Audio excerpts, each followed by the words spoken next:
Happy Wednesday, my good friends. I wanted to get on here and talk to all of you guys that have been following my case against Liberty bankers and their subagents. The irony of it. One, because I'm a telephone agent myself. I've been coming on here for years talking about TCPA compliance, DNC compliance, and here we are. When you got people that don't respect these guidelines and they're cold calling a 22-year final expense insurance veteran to sell them the product that he's been selling for 22 years. What's the irony of that, ain't it? And right now, we got a federal case against Liberty bankers in San Francisco District Court, Northern District Court, for exactly that situation. But let's talk about it. You know, for years also, I've been promoting and coming on here, helping a lot of you guys start your career as an insurance agent for years. In the last 2 years, we've helped over 5,000 people from all over America start the journey of becoming a licensed insurance agent. So it's not, I just want to be an insurance agent one day. You got to go through the process, go and take the testing, pass the fingerprints and the background before you can actually solicit insurance in America. But let's talk about virtual assistants.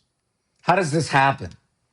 Well, a lot of insurance agents that I've discovered over the time, what they're doing is that they're hiring these virtual assistants from other parts of the world. And a virtual assistant's effective. It can be a great thing for your business. But here's the problem, especially in my case.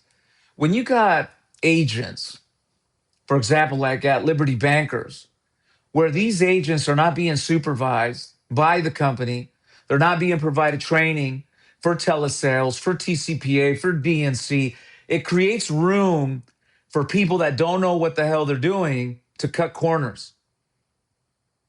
But bottom line, anytime you get an agency or an agent that hires, okay, a virtual assistant, and now their job goes from secretarial to selling insurance and quoting and asking health questions and giving out rates, now you're dealing with a whole different animal. Now you're dealing with someone in the Philippines, South America, Pakistan, India, selling insurance without a license. And for me, for 22 years as a licensed agent, something about that bothers the hell out of me. And if you're an agent, it should bother you as well. To know that there's agents out there, agencies that are doing this exact thing. That's why Liberty Bankers is in court with me right now. Because we have the recordings, we have the proof of what? Of these people that are in another country soliciting insurance like if they were a licensed American agent. And what's even worse, for example, in the country of Pakistan, they also are required to have a license to sell insurance in their country. And imagine, they're doing all of this under the premise of a virtual assistant. Think about that. And in my case, I have the recordings of these individuals, and they represented themselves as Liberty Bankers agents. They knew the history. They had access to their quoting mechanisms.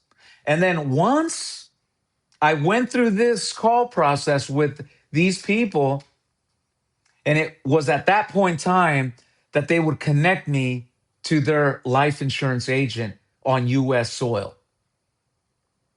So all the heavy lifting of the selling, the prospecting, collecting all the information that we have to do as a licensed agent, now somebody without a license has been doing that. And this has been happening for several years now.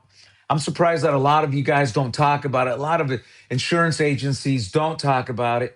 I got a list of agents out there that have been given to me of well-known insurance agents as well as agency owners that are turning a blind eye to this type of marketing, and they're making money on those agents submitting those policies that were obtained illegally. That's right. I got a list, mainly because, again, YouTube, I get a lot of people that come here, see my content, send me information, plaintiffs and other cases that have reached out to me to share this with me. And it's crazy to see the people on that list. Some of these people I know personally, and I can't believe they're on there. And if you're watching this, give me a call, and I'll be more than happy to share with you the list that I've collected over the last few months of agents and agencies that are buying these type of leads. And how do I get this information? Well, you get some of these agency owners that hire these folk overseas. And then they think because they're overseas, they're going to cut a corner and not pay those people. Well, when they don't pay, now you got a bunch of pissed off marketing guys from other parts of the world looking to collect on their unpaid invoices. And let me tell you what, again, over the few months, I've had a lot of people reach out to me telling me so-and-so didn't pay me. Can you help me? And as many of you guys know, we have a collection company, Tucker and Albin, that handles all international collections. And it's there that we're able to see this. Not too long ago, I sent a report to a big life insurance company out of Texas, and there was over 300 alleged pre-closed applications from people overseas. So if you're watching this, you're online and thinking, oh, this is a great lead source.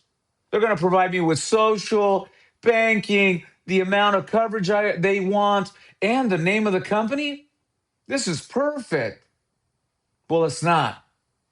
And if you get in trouble, it's not if, it's only a matter of when someone's going to report the fact that you're using virtual assistants overseas that have no license, and they're providing you every single day with pre-closed applications. Bad, bad news.